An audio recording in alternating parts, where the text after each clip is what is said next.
जीवित पुत्रिका व्रत में चिल्होर सियारन की एक कथा भी सुनी जाती है। वह संक्षेप में इस प्रकार से है। एक वन में बरगद के पेड़ के नीचे चील रहती थी और पास की झाड़ी में सियारन भी रहती थी। दोनों में खूब पटता था। चिल्हो जो कुछ भी खाने को लेके आती उसमें से सियारन के लिए भी जरूर हिस्सा रखती थी। सियारन भी चिल्हो को ऐसा ही ध्यान रखती थी।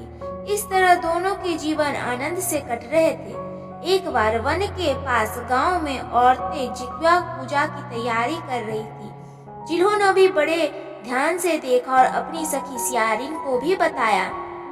फिर चिल्हो और सियारिन ने तय किया कि वे भी वह व्रत रखेंगी। सियारिन और चिल्हो ने जितिया का व्रत रखा। बड़ी निष्ठा और लगन से दोनों दिन भर भूखे प्यासे मंगल कामना करत व्रत में लगी रही।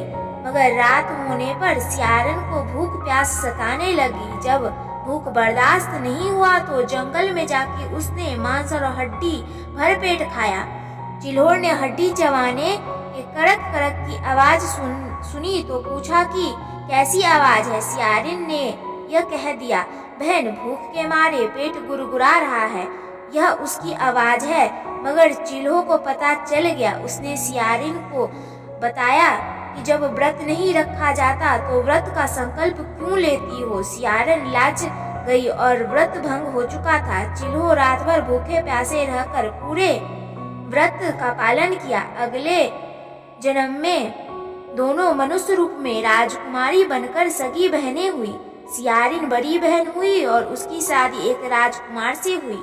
चिल्होर छोटी बहन हुई और उसकी शादी उसी राजा के मंत्री पुत्र से हुई।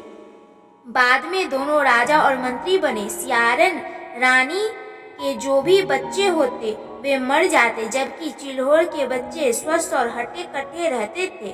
उन्होंने जलन के मारे चिल्होर के बच्चे को कटवाकर डब्बे में बंद करवा के उसे भेज दिया और वो शीश, कटा हुआ शीश मिठाई बन जाता और बच्चों का बाल तक बांका नहीं होता था।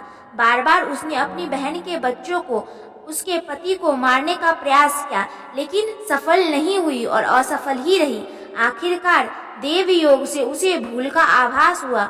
उसने क्षमा मांगी और बहन के बताने पर जीवित पुत्रिका व्रत का विधि विधान से पालन किया और उसे व्रत का पूर्ण किया।